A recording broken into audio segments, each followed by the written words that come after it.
네, 국민의힘 김명수 대법원장 탄핵 카드를 꺼내 들었어요. 사실상 임성근 부장판사 이 탄핵안에는 반대는 하지만 이게 뭐 숫자로서 어떻게 뭐 대결이 안 되는 상황이지 않습니까? 그러니까 이제 좀 맞불 작전으로 이제 한번 놓자라는 이런 평가들이 좀 나오고 있습니다. 그래도 이 탄핵안을 내려면은 뭐 정당한 좀 이유가 좀 있어야 되지 않겠습니까? 어제 국민의힘 주호영 원내대표가 의원총회에서 이런 말을 했습니다.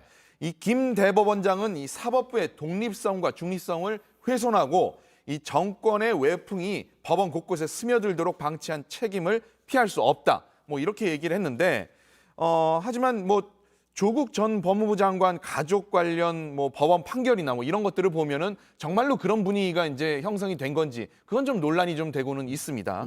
네. 뭐 그런데 이런 움직임이 당 내에서 이제 좀 뭐 한참 전서부터 좀 준비가 된 것 같아요. 유승민 전 의원이 어제 페이스북에 올린 글이 있는데요. 보면 이 여권의 임판사 탄핵 소추안 발의는 법관들의 이 손과 발을 묶어 놓으려는 협박이다라고 하면서 김명수 대법원장을 콕 집어서 이 대응을 촉구를 했습니다. 네. 이 사실상 김 대법원장이 뭔가를 좀 잘못했다. 뭐 이거보다는 임 판사가 이런 상황인데 왜 안 나서느냐라는 어떤 질책성으로서 얘기를 하고 끝까지 안 나서면 우리가 이렇게 하겠다라는 어떤 뭐 행동을 보인 것으로 보입니다. 그렇다면 유승민 전 의원이 이런 식으로 이제 대법원장 어디에 있습니까? 숨었습니까? 이렇게 얘기했더니 그래서 그런 건가요? 아니잖아요. 대법원이 입장을 냈네요.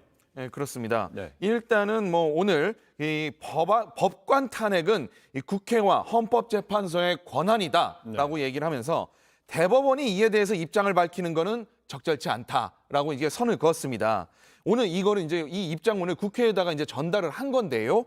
이 대법원은 탄핵 추진 과정에 관여를 할 수 없다. 이건 뭐 원론적인 입장을 좀 반복을 한 거에 뭐 다름이 없습니다.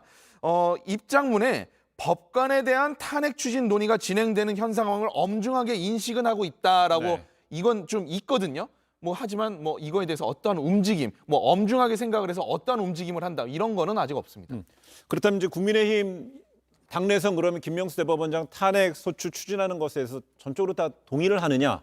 아니면 일각에서는 또 이제 역효과, 부메랑을 좀 우려한다는 진단도 나오고요. 아니 이걸 전적으로 동의할 수는 없는 거죠. 네. 저 이건 정치적으로 잘못 짚은 거라고 봐요. 왜냐하면은 김명수 대법원장을 탄핵한다고 하면 탄핵의 이유는 뭔데요? 이유 있어요. 어차피 그리고 숫자도 지금 안 되는 거잖아요. 정치라는 거는 내 편이랑 적을 얼마나 잘 갈라치게 하느냐가 결국 이게 승리의 요인인데 이런 식으로 우리도 김명수 대법원장 탄핵하겠다 이렇게 나와버리면은 지금 임성근 부장의 탄핵 소추에 대해서 부정적으로 보는 여론도 결국 잡을 수가 없는 거거든요. 똑같이 탄핵을 해봤자 어차피 가결도 안 될 거고 그다음에 오히려 부정적이고 그냥 지지층만 결집하는 그런 효과밖에 없을 것 같습니다.